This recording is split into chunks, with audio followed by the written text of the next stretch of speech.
कवि अमर गिरी र उनका चराका गीतहरू कविता आजको यस भिडियोमा वाचन गर्दैछौँ। साथै यस कविताको मूल भाव समेत पेश गर्नेछौँ। अब लागौँ चराका गीतहरू कविता वाचनतर्फ। भ्युजिएको समयलाई सलाम, भ्युजिएको समयसँग हिँड, सप्रेम त्यसलाई चुम्बन गर। आकाश हेर, आकाशको अनन्तता हेर, उड्ने पखेटाहरूमा तेल लगाऊ, त्यसलाई बलियो पार। घोडामा काटी कस, लगाम लगाऊ र बेगले शिखरतर्फ चढ। जहाँबाट हिँडिएको हो बाटो त्यही पुग्न सक्छ। देखिएको छ भुल नदोहोराऊ, त्यसबाट सिक।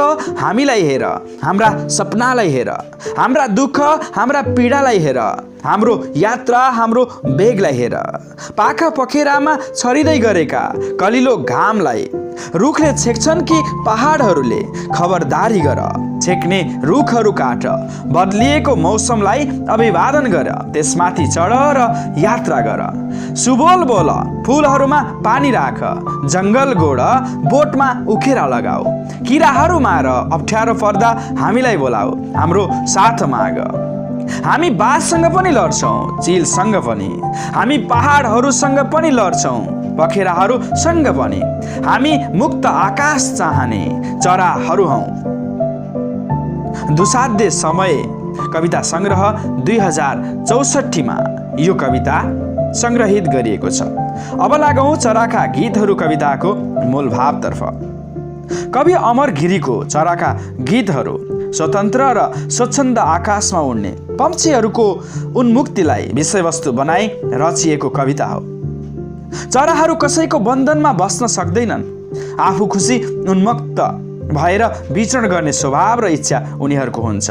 जन्मजात स्वतन्त्र रहने विशेषता रहेका पन्छीहरूलाई मानिसले मात्र होइन, प्रकृतिले पनि बन्धनमा राख्न सक्दैन।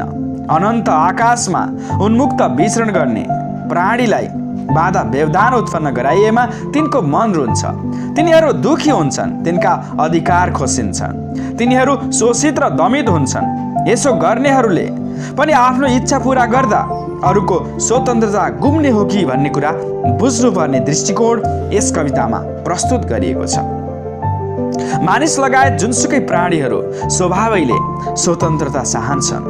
तिनलाई अरूको हस्तक्षेप मन पर्दैन। प्राणी जब स्वतन्त्र विचरण गर्न पाउँछ, उसले आफ्नो सोच विचार सो अनुकूल विकास र वृद्धि गर्ने अवसर पनि पाउँछ। यो उसको नैसर्गिक अधिकार पनि हो। तर समाज यसरी चलेको छैन। यहाँ एकको बन्धनमा अर्को बाँधिएको छ, एकको हस्तक्षेपमा अर्को पीडित भएको छ। यसले गर्दा दुवैमा उन्नति हुन सकेको छैन, आनन्दको अनुभूति गर्न सकिएको छैन। त्यसैले स्वतन्त्रताप्रति सबै सचेत हुनुपर्छ। यस कवितामा यही दृष्टिकोण प्रस्तुत गर्न खोजिएको छ। शीर्षकले चराका आवाज वा माग नै स्वच्छन्द र उन्मुक्त बन्न पाउने अधिकारमा हस्तक्षेप नगरियोस् भन्ने आग्रह रहेको छ।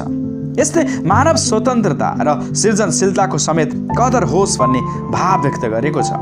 मानवले विगतका दुःख बन्धन र व्यवधान बिर्सेर आगतलाई सुन्दर सृजनशील र आनन्दमय बनाउनुपर्छ। त्यो कुरामा सचेत हुनुपर्छ। हामीले विगतका भुलहरू बिर्सेर आगतलाई उपलब्धिपूर्ण बनाउन सक्नुपर्छ। बिहानको कलिलो घाम परिष्कृत हुँदै मध्याह्न र साँझमा परिणत भए जस्तै समयको गतिसँगै आफूलाई परिवर्तित र परिष्कृत बनाउँदै हिँड्नु आजको आवश्यकता हो। यसका लागि सोचमा स्वतन्त्रता, कार्यमा उन्मुक्तता र उपलब्धिमा सृजनशीलताको अपेक्षा गरिएको हुन्छ।